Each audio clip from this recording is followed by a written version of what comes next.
911. What's the emergency? A trainer! The orca is holding her down! Send help, please! Hold on, help is on the way. Before fear gripped the crowd, before the water silenced her cries, there was Maris Ellington, a young woman who gave her heart to the ocean, never knowing the same creatures she loved could one day turn her dream into a nightmare. From childhood, the sea wasn't just waves to her, it was a voice, a mystery that called her closer. While other kids played on the shore, Maris lay awake at night, listening to whale songs, imagining they were speaking only to her.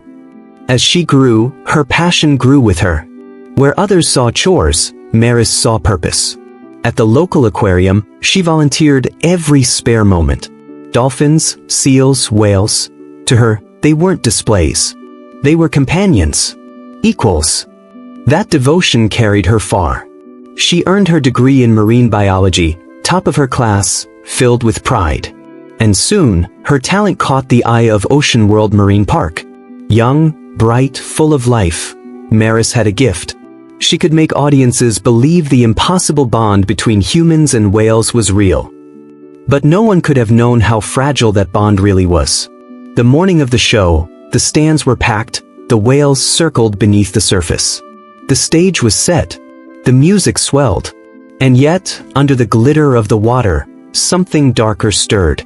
Something no amount of passion or training could ever tame. If Maris's story moves you, if it makes you question the line between love and danger, don't let it end here.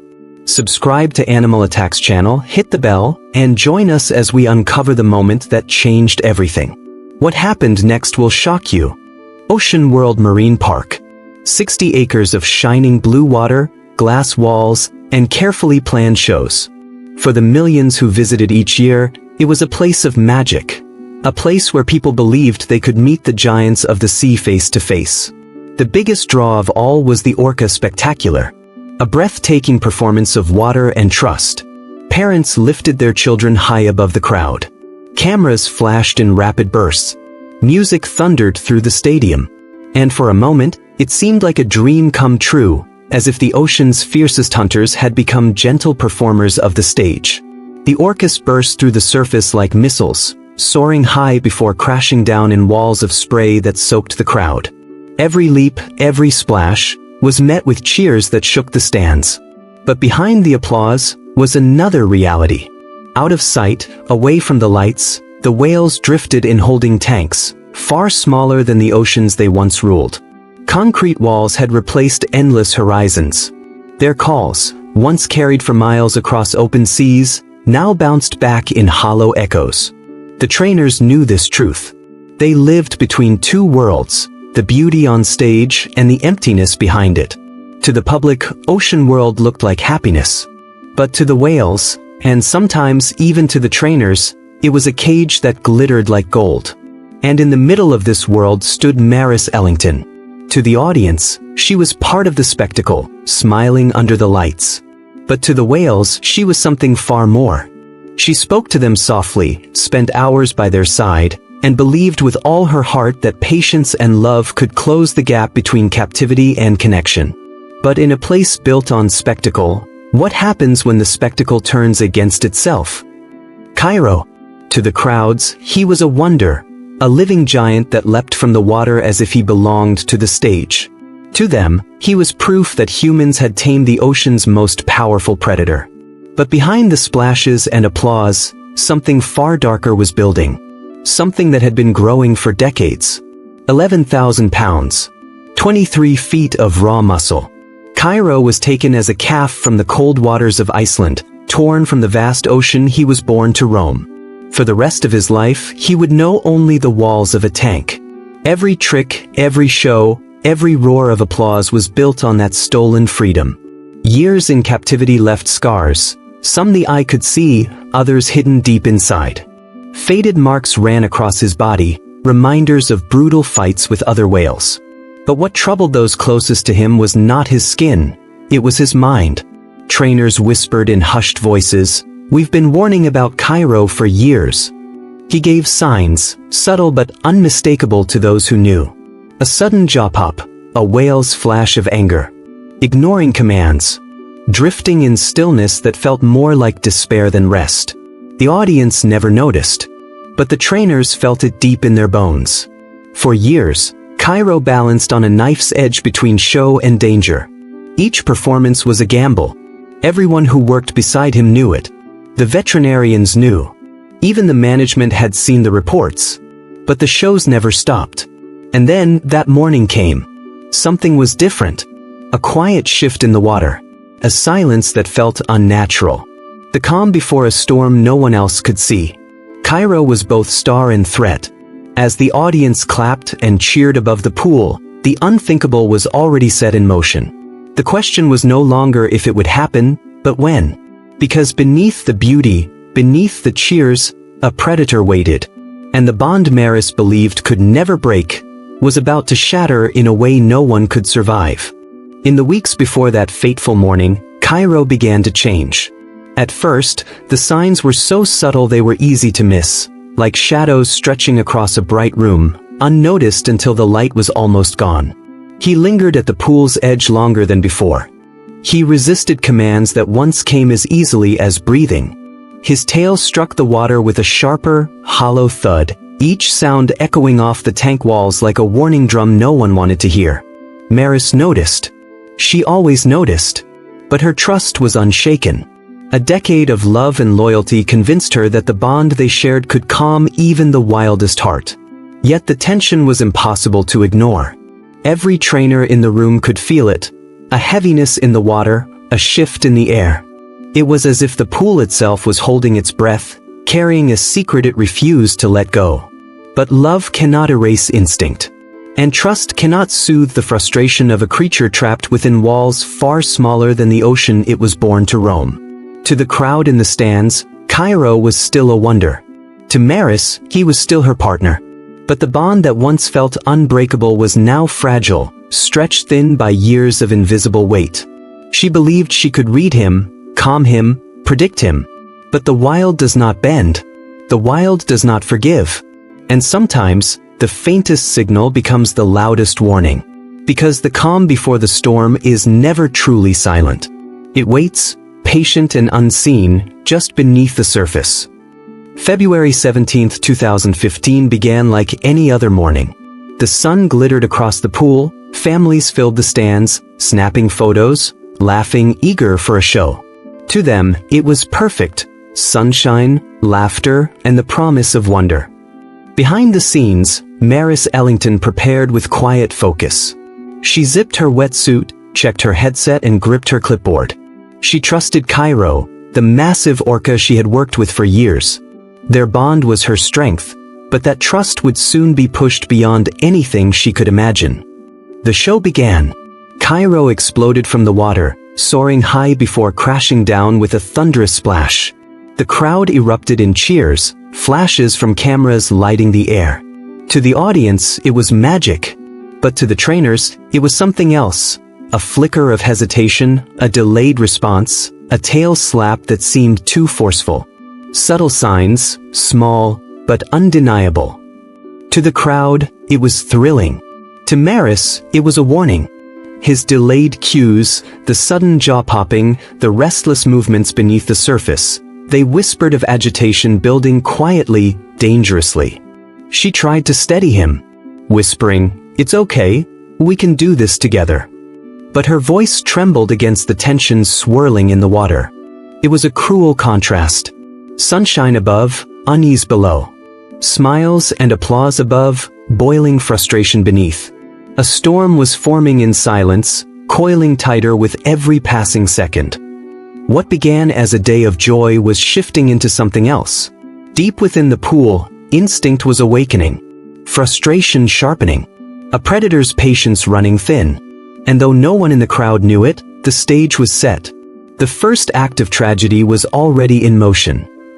At 11:58 a.m., everything changed. What began as a routine move, a signal Maris had given hundreds of times, turned into the moment that sealed her fate. She stood tall at the edge of the pool, arm outstretched, her voice calm, her heart steady. She trusted the bond she thought she had built, unaware that beneath the surface, frustration and instinct were about to erupt. In an instant, Cairo lunged. His enormous jaws clamped down on her arm with crushing force. Before anyone could react, he yanked her into the water. The crowd gasped. Some laughed at first, thinking it was part of the act. But the laughter died when they saw the violent struggle, the unnatural way the water churned and stained under the midday sun. Phones shook in trembling hands, recording what no one could truly process. Seconds dragged like hours.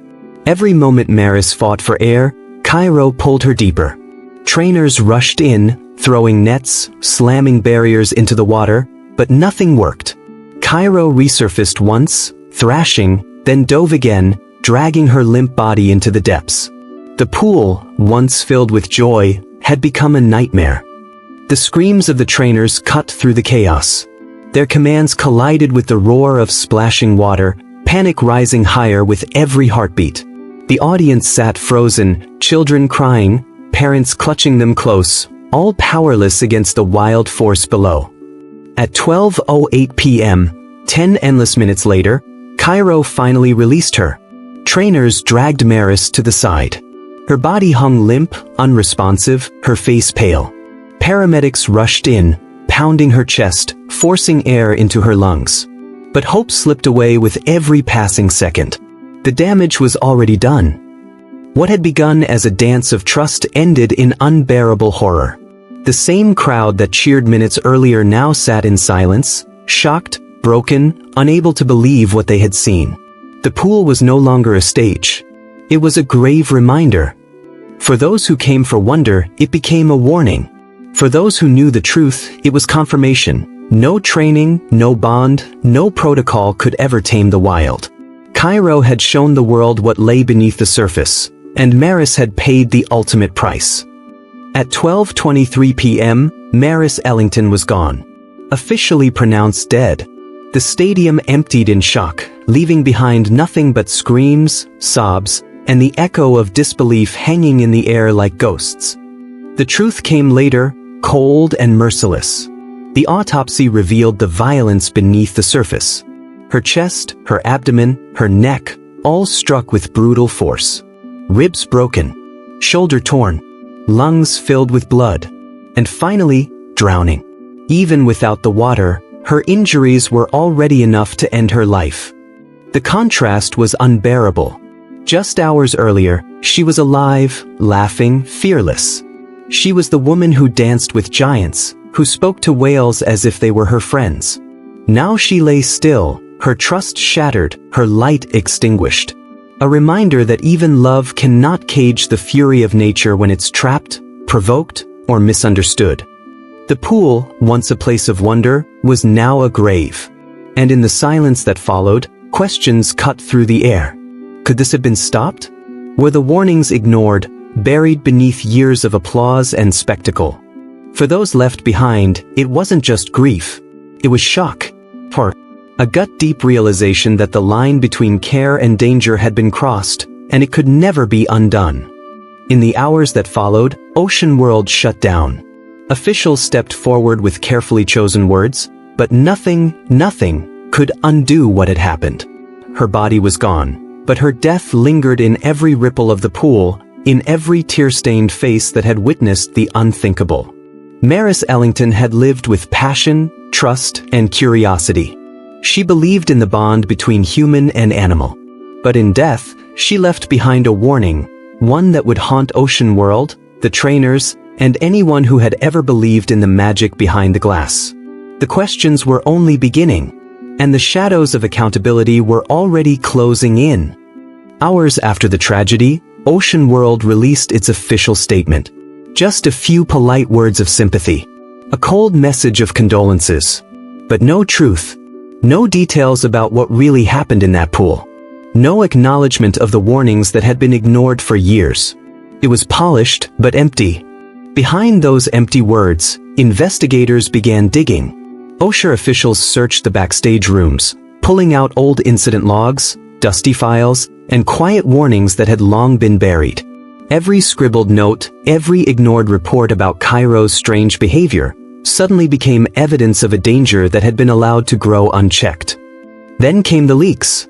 Hidden reports revealed a dark history. Cairo's past close calls, his sudden bursts of aggression, and internal memos brushing aside trainer concerns as nothing more than routine. For years, staff had whispered, "We've been warning them." Now those whispers turned into screams, trapped on paper, heavy with the weight of a life that could have been saved. When the truth finally reached the public, outrage exploded. News stations replayed the haunting footage of Maris, smiling, waving, just moments before Cairo attacked. Former trainers stepped forward on camera, their voices shaking with grief and fear. The perfect image ocean world had built for years collapsed overnight, leaving behind only the raw truth of failure. The sense of betrayal was overwhelming. It wasn't only Maris Ellington who had been betrayed. It was every trainer, every promise of safety, every illusion of care. For a park built on wonder and spectacle, the truth was brutal. Human lives had always come second, to money, to branding, to the illusion of harmony. And in that silence of betrayal, questions began to rise. How many warnings had been silenced? How many lives had been put at risk to protect an image? The answers were murky, unsettling, and closer than anyone wanted to believe. Because this story wasn't over. And the truth waiting beneath the surface was darker than anyone could imagine. But this wasn't the first time. The warnings had been written in water long before. Decades earlier, in 1991, at a small marine park in Sealand, another young trainer's life had been stolen in almost the same way. Her name was Kelty Byrne. She was 22. Bright, fearless, and kind. She lived for the water, volunteering at aquariums, studying orcas, and dreaming of a future alongside them. She was a rising star in a world that looked magical from the outside but carried shadows beneath the surface. Her favorite orca was Tilikum, captured as a calf off the coast of British Columbia. Trainers described him as intelligent, playful, but unpredictable. He had shown flashes of aggression before, sudden dives, violent tail slaps, unsettling moods that even experienced trainers noticed. On the morning of February 20th, 1991, the unthinkable happened. After a routine show, Kelty accidentally slipped and fell into the pool with Tilikum and 2 other orcas. In an instant, everything changed. The whales surrounded her, circling with a strange, chilling intent. She tried to swim to the edge, but Tilikum lunged first.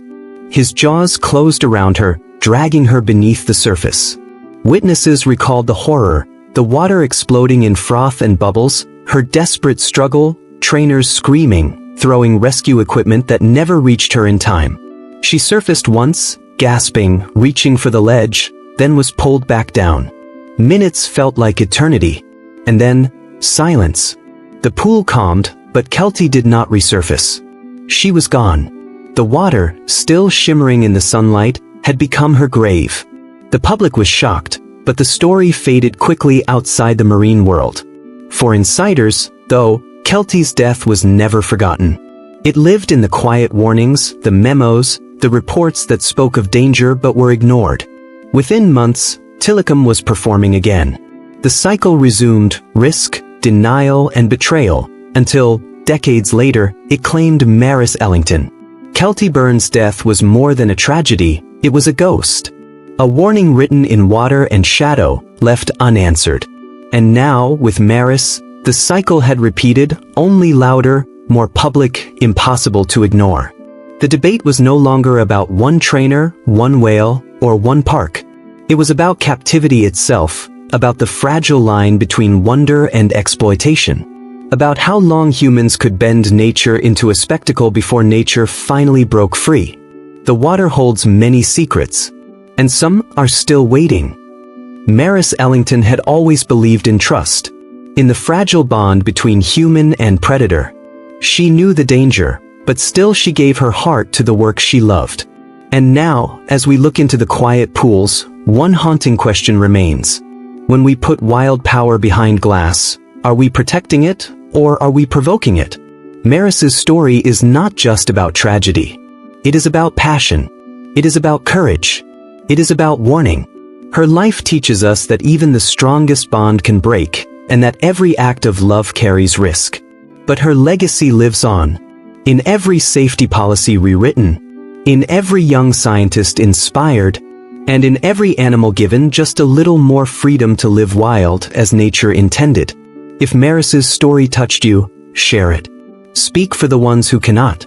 Support conservation. And remember, behind every splash, behind every smile, there is a fragile bond. And one day that bond may break. This is not just the story of a trainer. It is a story of trust, of power, and of the wildness we try to cage.